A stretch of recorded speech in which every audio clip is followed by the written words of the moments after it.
I really enjoy it. I'm glad you mentioned that, Andre's the pop culture guy. That's exactly what I was about to go to. So, hey, folks, welcome to the MCU's Bleeding Edge YouTube channel and podcast. The MCU's Bleeding Edge report, 11/18/2024, Monday. I'm glad you mentioned that, Andre's the pop culture guy, special guest co-host. What did you think of Dune Legacy, Dune Prophecy? Taking into consideration that this is a first episode for us, and in all honesty, first episodes are tough. Because you're just getting used to the characters and all that. It's totally new, and it's an HBO series on top of that. So what'd you think? I thought it was really good. Yeah, I thought it was really good. This did a very good thing of introducing us to this universe, this part of the universe we haven't heard of yet. It did everything right, like giving us a good, clear confirmation about the timeline we're in. That was good. Production, performance is all really awesome as any HBO show, so I really like it. And it feels like part of the Dune universe that we've seen with the first two parts. So I really enjoy it. I am very excited to talk about this show. Um, yeah, I was very concerned, but then up to the end, I was like, oh, okay, this show is for me, and that's good. Good. I'm glad you enjoyed it. What do you think, Cyber? Do you have any initial thoughts? Right out the gate, fantastic beginning to the series. Once again, high quality production level, movie level. This thing, HBO Max, once again pushing it to the limits, giving us that theater quality product. And right out the gate, I was like, "Holy shit! It looks amazing." So. Yeah, hands down, very solid first episode that really maybe start to think about Dune in a whole and wanting to learn more about the Dune universe. So I think it's a really solid start. Okay. So yeah, I like it. I think it's as usual, it's HBO, so it's mega super highly produced and all that, and I think it does a good job of depicting a similar sort of look to the Denny Villeneuve stuff a little bit. I think they've kept some continuity there. Really great use of a time lapse, a la House of the Dragon. Really great use of the 30-year time jump right off the bat in the beginning of the episode. Some shows, do that. Will try to do stuff like that, and it works okay, or it falls flat or whatever. I thought this was really seamless and like really well done. This introductory period they started off with, where they sort of gave us like a little bit of a breakdown of kind of where we're at currently, right in this time period. I thought it was really well done. Mother Superior Raquella dies, envisioning a burning body. Young Valia Harkonnen uses the voice to force her rival Dorothea to kill herself, rather than allow Dorothea to destroy the Sisterhood's breeding program as something impure. So I'll stop there because that's right there is when they have the 30-year time jump. Cyber, what did you think of that introduction and that brief shot they gave us of the war between the thinking machines and the humans? Really solid opening. Absolutely loved it. The beginning sequence there with the thinking machines and that war was fucking fantastic. I was like, holy shit, that is some quality ass CGI. I was blown away by how it looked. It looked so freaking fantastic. And that pulled me right in right away. Anything with machines fighting humans is fantastic. And that just like really reeled me in. I thought it was so well choreographed. I thought it was a really well executed, even though it was a really short, small portion of that intro. It still was so well done. And, production quality wise, 1,000% amazing. And I was just like pulled into it right off the get-go with that little sequence. And, basically that beginning there section giving you kind of idea of kind of the sisterhood was really interesting, I thought, giving you an idea of kind of where the main character of Dune Prophecy is really kind of be coming from, her already killing people off to get the position she wants. I thought that was a great way to start it off, and giving you kind of an idea of kind of how they think and their thought process, how they think they're like pretty much better than everyone, and that they're superior in all things and stuff like that. And because they do possess these abilities, basically they kind of give that kind of that almost snooty, snobby like feeling off. So I thought it was a really solid start, giving us that introduction into the sisterhood and leading us into the next portion we'll get to. But I mean, how she used that voice thing, I was like, what the hell? I'm like, that is fucking cool. I mean, I'm like, I wish I had that ability. That'd be freaking awesome. People get you pissed off and you just like, yes, just like voice something real quick, and like almost like what's his name from the Inhumans from Marvel, Captain Thunderbolt or whatever his name is. Black Bolt, thank you. Almost like him, where he could use his voice to disintegrate somebody. So it was almost made me think like that. So I was like, that was freaking cool. And I thought the actress that played the younger version of Emily Watson's character, I thought, Emma, yeah, Emily, I was right.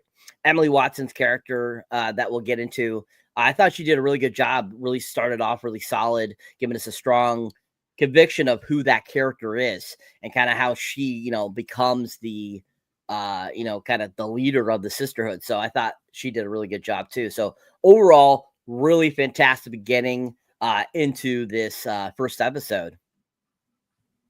Okay, Andre's the pop culture guy. No, I agree with Saber here. I think the beginning was really awesome. I think this was a better handle of like jumping the timeline than House of the Dragon, because the way they did it was like they were trying to spend time with the younger cast in a couple episodes, which I'm fine with. But first off, they didn't like show you, how many years. Like it was always in dialogue, which was kind of confusing. Here, like just throw 19 years or 1,000 years, whatever, in your front screen. Say that and say that is this before Paul, whoever, legacy character from the Doom series is before their birth. And so I appreciate that about the beginning, that they were very clear on what kind of timeline he's here. And I feel like the young cast we see here that is going to play, we're going to see later on the older cast, they definitely felt like a spinning image. I felt the actress, the main sisterhood person that we're going to follow, it was a spinning image from that actress, that's Emily Watson. But yeah, I thought the beginning was really like just very moody. It felt like what we saw from the previous films. I was shocked that that one sister like literally forced one of her own to like slash her blade, like cut her throat out to like keep the prophecy going. Like this agenda that this sisterhood have, like really got me hooked a little bit. I was like, okay, I like this. And so far the special effects really awesome. Like everything just feels so consistent from the previous films I'd said for previously. And the music, I like the music here. If it, it's not Hans Zimmer like, but like I like how unique and distinct this show is, and it feels right for this show. But yeah, I really enjoyed this beginning. It just got everything right for us to know what we're gonna have for this pilot. Yeah, most definitely. I like the music too. I thought it was cool. I like the whispering that they played sometimes when they were showing the sister characters. They played whispering in the background. I noticed. I thought it was pretty cool. But so 30 years later, Valia is Mother Superior, and is near to placing a sister on the imperial throne. Princess Inez, or Ines or whatever, Emperor Javico Corino's daughter, Valia has orchestrated a match between Inez and 9-year-old Pruitt Riches, which will both stabilize the imperial bloodline for generations and give her years to train Inez as an acolyte sister. Empress Natalia sees Valia's motives and opposes the match, but Javico requires Riches' ships to maintain control of Arrakis, only source of the all-important spice. So, I'll stop there. I'm just a pop culture guy. What are your thoughts on that segment of the episode after the 30-year time jump?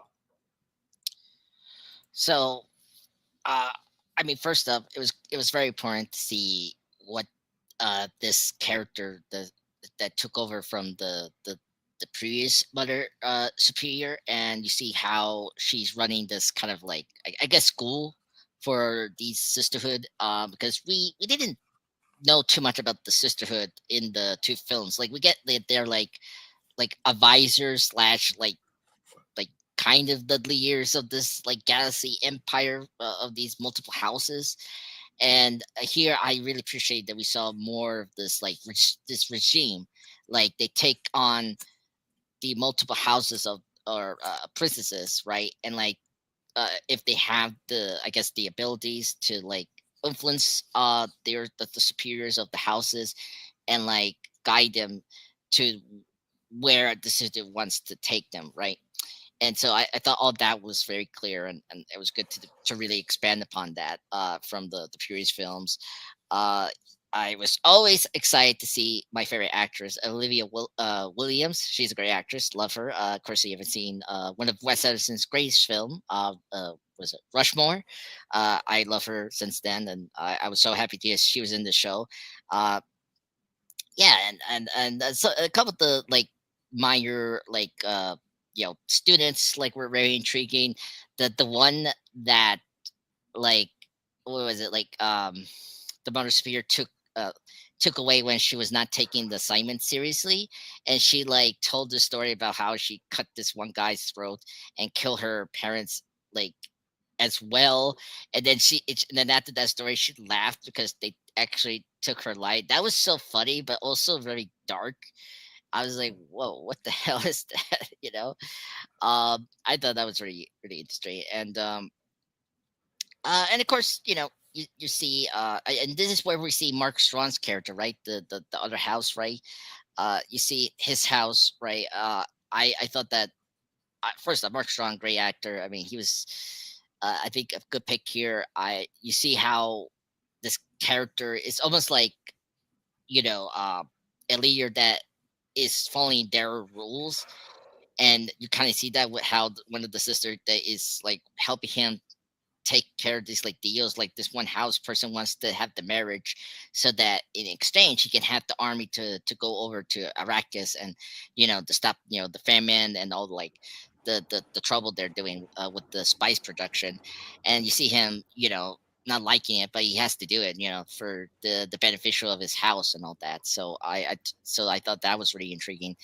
And of course you see his children, I guess his kids, and very interesting. I kind of like the trio that we got here for this part of the story. I really like the actress that plays the princess here. That's going to soon go over to the sisterhood. She's really beautiful. I now I have a crush on her. I thought she's gorgeous. She has good chemistry with that other guy. So I'm very curious where her story goes. But yeah, I thought this part was very engaging, just setting us up with these characters that we're going to follow through the next couple episodes. Thanks, Andres. All right, Cyber. So the 30-year time jump was a great little jump into the Dune, lore. That was I think a really good idea, that we got kind of a little bit of the past and then we got right into where they wanted to go. So I thought that was really cool. I love that it mentions that this is 10,000 years before Paul Atreides is born. So it's great to know that, this is centuries before he's even around, that we're getting this, this stuff has been going on prior to him being born. So I love that they make sure to mention that right off the get-go, and I appreciated that. The introduction, to Emily Watson as an older, basically leader of the sisterhood is great. She's fantastic. I always enjoy watching her in anything I've seen her in. She's always really good. She plays great characters, and I thought she was a perfect choice for this character because right off the bat, she is amazing as this character. I really enjoy how we get kind of a view of one of the other houses. We get to be introduced to Mark Strong and a few of the people he knows, and his family a little bit. And Mark Strong is one of those characters. He can play all different types of genre and roles. He can play good guys. He can play bad guys. He can be in the middle, and I absolutely love that. And I feel kind of his character in this is kind of in the middle type of characterization. He's not really bad, but at the same time, he is somewhat bad. And at the same time, he wants to be good and do what's right for the people, but he has to do what's good for him too as well. So he's kind of in that middle ground there for his characterization. I love it, and I love where he's taking it and what he's doing with it so far. But this whole section too. Also, I appreciate that they mentioned spice in this section. We get kind of more idea of where the sisterhood is at 30 years later after Emily Watson's character taking over.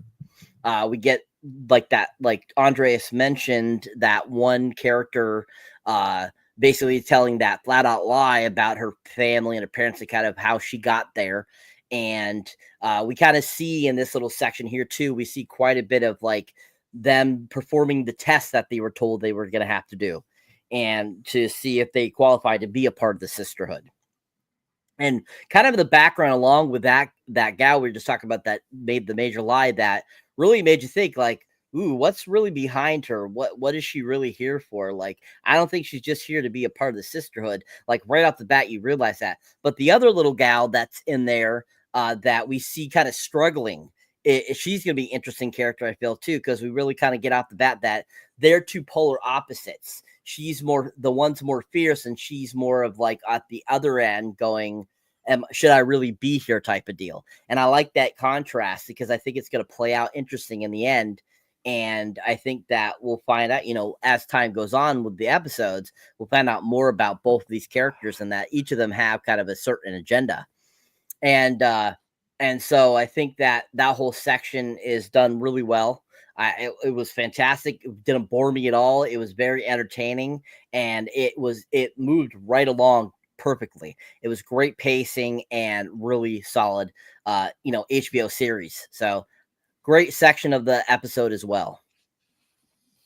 Okay, so where we pick up in the episode is essentially where Empress Natalia sees Valia's motives and opposes the match. A lot of characters in this episode. But Javico requires Raichi's ships to maintain control of Arrakis, only source of the all-important spice. Valia dismisses warnings from Imperial Trusayer Kasha Jinjo, who has unsettling visions about Inez's future. Renewed Imperial soldier Desmond Hart warns Javico about rebellious forces, and Javico indicates his unease about the betrothal. So I'll stop there again, and then we'll wrap up with the end of the final third, I guess, of the episode here after this one. So going back to you, Cyber, what'd you think of the scenes that followed up after that opening and after the 30-year time jump?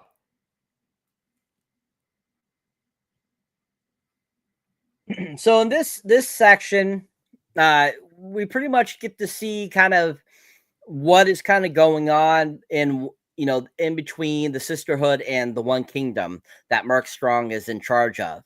And we get kind of an idea that there's this royal match that's trying to be put together for a, basically kind of a treaty kind of a deal to help with protection from people stealing the spice and the spice trades and stuff like that. and we get kind of a little bit more idea of how the spice, spice has become very popular. It's a very, it's almost like, in our world, cocaine or heroin or, weed or anything like that. That's, something that the drug cartels move out and stuff like that. It's very similar to that kind of concept, is pretty much what spice is. And so we get kind of an idea of, of kind of where the family is at in that aspect. We get introduced to that other ruler, if you want to call him, of another house that's trying to broker the deal with Mark Strong. We get an idea of kind of the gal that's going to be the one that's going to be betrothed to his child that they're trying to put together. We get kind of an idea of, where they're kind of at mentally about the spice trade and kind of the past and dealing with the thinking machines and stuff like that as well. And as it goes back and forth, we get, more information going on over the sisterhood, about kind of what they're dealing with and them taking in new recruits and stuff like that. And kind of the two playing with each other. We get kind of that sequence there a little bit of those two guys I was mentioning earlier. They kind of have a conversation about, how the one there that told the lie, she like right out tells her that was a complete lie. I think you have more intentions than you're saying and so forth. And she kind of, shows kind of that she has a little bit of cojones, a little bit of balls that we didn't see before. So right there, that kind of sequence, I felt really kind of gave you the idea and kind of pushed forth my idea before that there's more to meets the eye than those two characters, and that we'll see different things down the road. But this sequence, we get to see a few more different ships pop up. We get to find out, a little bit more how, the space trade is kind of in a raw state right now because of these people trying to break off. We get introduced to the sole survivor of one of the crews being jacked. And somehow he survived, even though everyone else was killed. And I thought that was kind of interesting because we definitely get to see later on just where this guy comes from. But he definitely, first off, as soon as he says that he's the only survivor, and then he goes in to tell his story and how this is the real story, I'm like, this guy does not seem under level to me. There's something going on with this guy, and we're going to find out something different about this guy later on. And, as we'll find out, that was true. But I think that this is another solid section of the episode, gives you a lot of great information, introduces a lot more characters. And I think that this section, once again, even though it had a lot of information to give, it did not feel too slow. It did not feel overabundance of stuff. You understood everything, and it was very well edited and done. So great section of the episode as well. Andres. Yeah, this is where the plot moves very good, giving us the intricacy and intrigue that we're gonna get.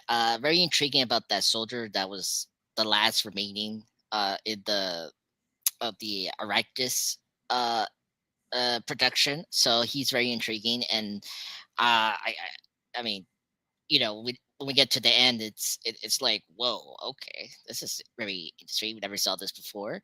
And then you see, the like kind of like the personality of not Olivia Williams, Emily Watson's character, how she's like a very strict kind of person that's following to her mother's superiors like wishes, and she will do anything necessary to like you know prevent this, that will kind of stop the the overall prophecy of what the Suzu are doing.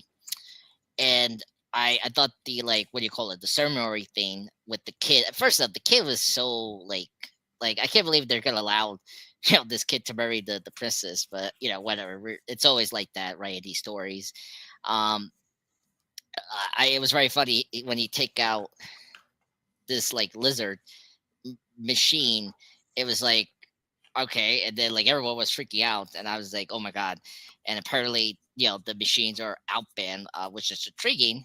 I mean, because they're still using technology. That's the one part I was like, kind of like, how is that lizard different from like what you're using in your timeline? Like everything is technology. But I mean, whatever. It's the narrative of the story. But that last part when the princess like told the kid, if you ever do that again, you little shit, I'm gonna cut your throat. I was like, what? What the hell? You can. I mean, it was just he's just a kid. He didn't know that was gonna be like offended her mother and like shock people. I thought that was funny, but also like very kind of like wow, really. So yeah, but and then it shows more of like Mark Strong's character and like where he's at, like as Cyber said before, he's trying to benefit himself as the leader, but also as this house, right, to be strong, as we saw previously in the movies with Oscar Isaac's character when he was trying to, you know, do the production and that in Arrakis. Um and and him talking to the soldier was very intriguing, and that I think now that conversation, looking back at it, it kind of hints at what he was kind of talking about and like what happened to him. So but yeah, I thought that was like really intriguing. And just the last note, it was really cool. One of my favorite shots is when the two siblings were leaving, and you see them in this I guess hover car, and it looks so great. The special effects here was amazing, top notch.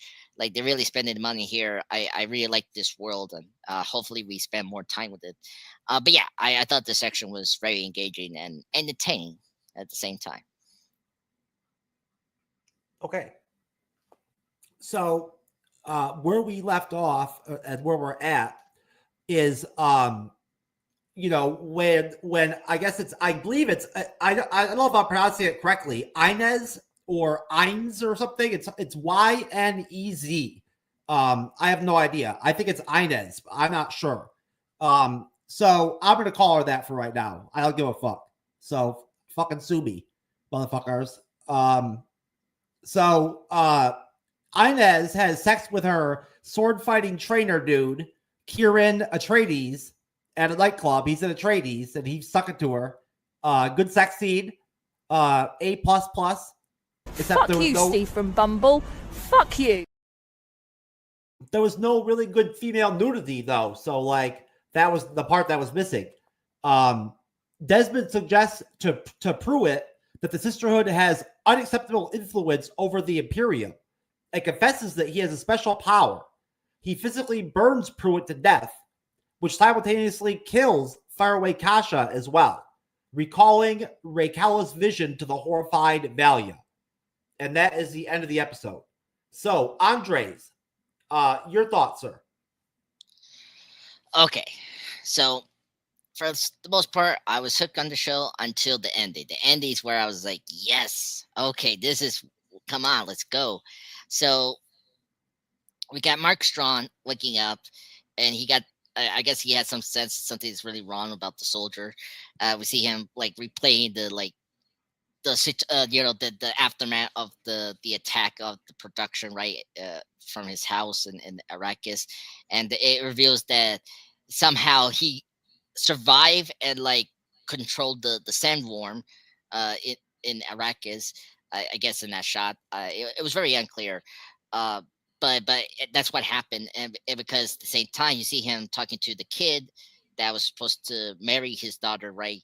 Uh, because the kid has the lizard thing, and then slowly he's kind of like talking about the sisterhood, how he's being in control with them, and then slowly everything had to be sacrificed, and I was like, what's going on here? And then the kid starts to burn. I was like, what the hell? And like the creature disappeared. I was like, what happened? And he does this like Xavier thing here. It's like the kid, like, I mean, I like and we got two deaths here. We got this kid, and then the other sister that hi Raph, how you doing? Thank you for coming. And the sister over to the sisterhood like palace also gets burned, and I mean I was like, what the heck is happening here? And like, so this guy what is like a empath, like similar to, I guess, to the sister, like I with abilities, and that's like really cool. So, and I guess he's gonna influence Mark Strong's character to like overturn them, maybe overturn his house to be more powerful. So I was like, wow, that was really cool. And I agree with you, Jeff. I love the sex scene. It was great. I was like, when the guy's like, no, we cannot do this. And it's like, and then she like did the great thing of like, well, it's my last time being free and all that. And it's like, come on, like, one, let's do it. And he did. And like, of course, she grabbed the crutch and like, we were on. And I was like, oh yeah, this is great. Um, but yeah, fantastic end to the episode. I thought it was spectacular. I saw the preview. I'm very excited about it. The next couple of weeks, and I highly recommend watching this episode. I think it really gets you hooked onto the series right away, which is good. Production and music and performances were all top notch for this first episode, so I really enjoy it. Okay, Cyber.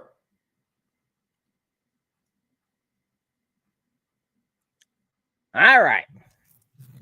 So the end of the episode. So yeah, let's talk about that wonderful little sex scene. First off, they were like pretty much fully clothed except for him being shirtless. So I didn't understand how she hopped up on him and was supposedly riding him when his pants were his skirt was basically still on.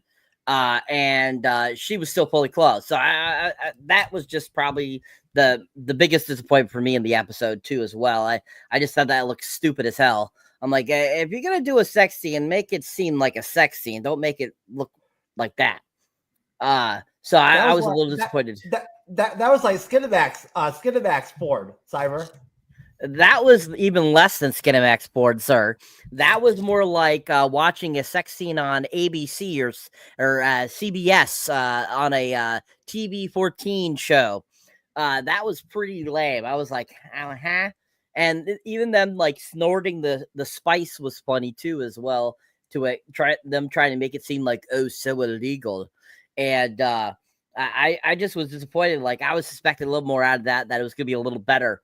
But definitely that felt completely like something, somebody that has a completely other agenda would be doing with an Atreides. So I think that worked out good. Otherwise, I thought story-wise it was a good idea. But this section, we get the wedding sequence, we get the I don't know how old that kid is supposed to be, if he's like 12, 10, 8. I don't know how old this kid is supposed to be. And I'm not sure if that even is like a child actor, or if that was like somebody with, like a dwarfism of some sort. I'm not even sure. I didn't look it up, but that kid that plays him, I thought he did a pretty decent job. And I was like thinking of myself, I'm like, they're having this person marry this person, and like he looks like he's maybe 10, and she looks like she's probably like 18, maybe 20 max, maybe. And I'm thinking to myself, I'm like, wow, well, they're keeping straight to lore here very well, with how other countries are with that kind of stuff. And I thought that was kind of interesting that they were having kind of that another marriage type of thing have to happen to like get truce or help from another house to be able to help out with their current situation, and which is works out really well. I thought that was very interesting how they did the wedding and everything, and that outfit that the girl was wearing, that like mask thing, and then that thing they were putting on her for like the dress and stuff. I thought that was kind of interesting. But between that going back and forth, with the sisterhood again, we get some great information from the sisterhood, kind of what they're thinking and stuff as this stuff is going on, this kind of like bonding and everything. That was interesting. And even we get to see like, Mother Superior and kind of like some of the things that she's doing to kind of like keep the coven basically moving in certain directions, like that, keeping that in power. And we even see at this section of the episode, she makes it known, I was the one that was, picked by our former Mother Superior to lead the coven, basically, and lead the sisterhood and stuff like that. So once again, her kind of exercising that power she did at the beginning of the episode, showing that she's the one that's supposed to be the lead. I thought that was kind of interesting. We get kind of that interesting kind of interlocking where there's a thinking machine that pops up at this sequence too. That's like a lizard, like a little toy almost, that is like a round ball, but then turns into that little lizard, which I thought was really cool. I thought that was super awesome. And so when they started making a big fuss about this little tiny thinking machine, I'm like, dude, that's a freaking toy. What are you guys worried about? That you're afraid that thing's going to take over compared to the robots you saw at the beginning of the episode that were like 100 feet tall? I'm like, that's a little tiny. It's like this big. Like, it's not going to hurt anybody. Come on. So it's like them freaking out about it, trying to crack me up. And I was like, I'm like, you guys are crazy. And, but still the detail and the CGI that they did for that was so amazing and so well done. And, you know, the girl kind of protecting the boy, I thought was kind of interesting. And then afterwards, her, you know, saying, if you ever pull something like that again, I'll kill you myself. I was like cracking up, like, Jesus Christ, lady. You guys aren't even married and you're already giving ultimatums. Jesus Christ. I'm like, this is a marriage in paradise, isn't it? And so I thought that was kind of interesting as well. And I liked how the father of the boy, like how he was like, it's just a little toy. And everyone's like freaking out and everything like that, which cracked me up. And I like that guy's like demeanor and how every time he's like, so to help you, you have to help me type of deal. It's totally something I feel an Aristocat would, you know, do. And like what a, like somebody that's like fully in charge, like is a king or a queen or whatever, is definitely how they think. And I think that was played perfectly by that actor. And he did a great job with that, giving us this kind of like despicable character that you probably down the road, you're just gonna be like, I hate this dude. I hope he dies, like kind of deal. And so then, you know, of course, we kind of find out the true nature of the survivor of that accident, of that convoy, and he ends up killing the kid. And you're just like, holy shit, they just killed the kid. I'm like, holy fuck, right off the bat. I'm like, damn, we're killing everyone off in this beginning episode. I'm like, wow, they're really getting into it. I'm like, this is great. And how he kills them is like, I'm like, holy shit, he's like burning alive. I'm like, that would be very painful. I would not want to die like that.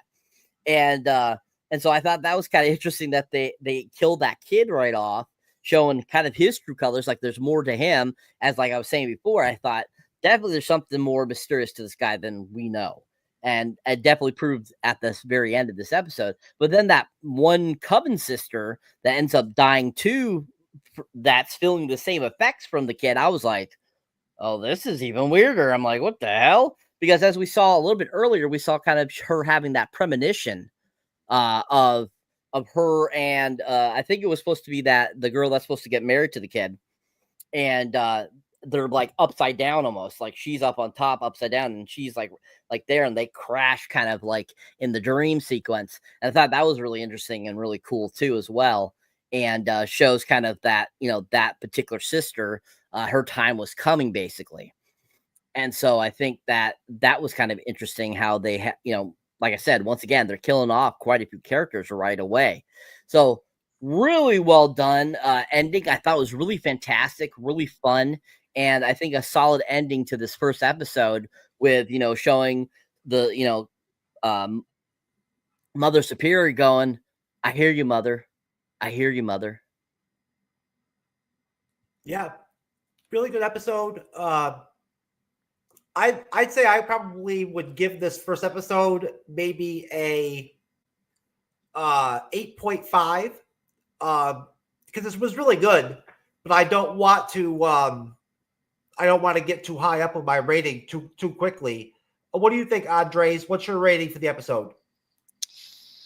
Tough one. I'll give it a 9 out of 10. I thought this was a good pilot. Like, it did everything right for a pilot, because sometimes pilots don't like straight away hook you in sometimes with the series. I thought this one did for me, because I'm not a big Dune fan, so this is all new to me, to this universe. I liked the first two, so I was very concerned about this, you know, prequel show. So so far it's in the right path. It's the right start for me. So yeah, a 9 out of 10. Cyber. I think this was a fantastic first episode. I got to give it a 10 out of 10. It entertained me, it had great visuals, and it was a really great start. So I have to give it a solid 10 out of 10. Okay. Yeah, I really enjoyed it. Looking forward. I mean, I watched one review on YouTube that I think it was heavy spoilers or something like that, that kind of threw some shade at episode 1, but I thought it was a great episode. Definitely makes watching the rest of the series feel like a really good move right now. But all right, guys, that is our review of the first episode of Dune Prophecy. So Andre's a pop culture guy, sir. Let's do our plugs and we'll get out of here. Oh, okay. Hello, everyone. This is Andreas, Pop Culture Guy. Just recently posted my No Time to Die movie tribute. Check that out. I did new shorts. It's pretty much another James Bond related theme. I did a couple of scenes of our favorite Hitchman, Jaws, in the fantastic Roger Moore film, The Spy Who Loved Me. Check it out. There's 8 shorts there, doing very well, very shockingly. So that risk did pay off. So, live stream the next Sunday. It's going to be half bake. Just let you know. Wednesday I have a live stream recap on Superman Lois episode 7. So I wanted to talk about that. And this week I got a couple projects up. Tomorrow I'm going to have my No Time to Dine retrospective / review. And yeah, that's where I'm at. So thank you everyone for joining us tonight. And yeah, it was good to talk. It was great to see you guys again. Always good to see you too, sir. Cyber, what's going on over at Cyberneticshark? So as always, people, if you enjoy my content, you can definitely check it out. You can find me on my solo content under Cyberneticshark. You can find me on YouTube, TikTok, Facebook, Instagram, Patreon, Threads, pretty much anywhere there's a social media platform, I am there, so they can definitely check that stuff out. You can see there my most recent review there. I just put up Saturday night, my review on that film, which is basically about the very first episode of Saturday Night Live that aired on October 11th, 1975. And basically, it's a great film directed by Jason Reitman. If you have not seen it, I highly recommend check out the review on it. Really fun film. It was really done well. Great cast. And just overall, it was a really fun film. As you can see there, my most recent trailer reaction, of course, is for Moana 2, which comes out at the end of this month. If you haven't seen that trailer reaction, definitely check it out. For my shorts, I did recently, I believe it was for the last couple movies I saw, Red One and the other one there, Here, and Heretic. If you haven't seen those shorts yet, definitely check those out too. Be having more trailer reactions and stuff for you up guys soon. Keep an eye out for that stuff. Most definitely keep on trucking, keep on checking us out, keep on watching the MCU's Bleeding Edge. And thank you for all those that do watch the MCU's Bleeding Edge. You guys are rocking it. And keep on subscribing, people. Keep us going and keep help support us. And you guys are just rocking it. And we want to thank you all. Very good job, guys. There you go. Red One. I don't think I'll be seeing that in theaters, but I'm glad that you did, Cyber. I'm sure it was probably entertaining. Yep. If you like any of the 2 new Jumanji films, you'll like Red One. I didn't watch the Jumanji films. It's very good. The first one's good. Yeah, I think I watched a little bit of the Jumanji movies are the ones that had that chick that played Nebula in them, right? Yeah. Carrying Jillian. That's what I thought. Did you guys hear that that female Olympic female boxer turned out to be a dude? Like everyone thought she was a dude, and now it turns out she is a dude. The one that hit the chick so hard that the chick quit the match after like 45 seconds because she got hit so hard. No, this is all new to me. That's old news. They already knew that back then when that happened. That was a man looking bitch, bro. Oh my God. Seriously, that was a man looking bitch. Yep. 100%. You can There totally you go, tell. folks. There was There you go, folks. It was a big old man bitch. You know, Oh, God bless you all. Thank you very much for supporting the MCU'S Bleeding Edge, like Cyber said. And support the man bitch too. She needs some love too. And we're out of here.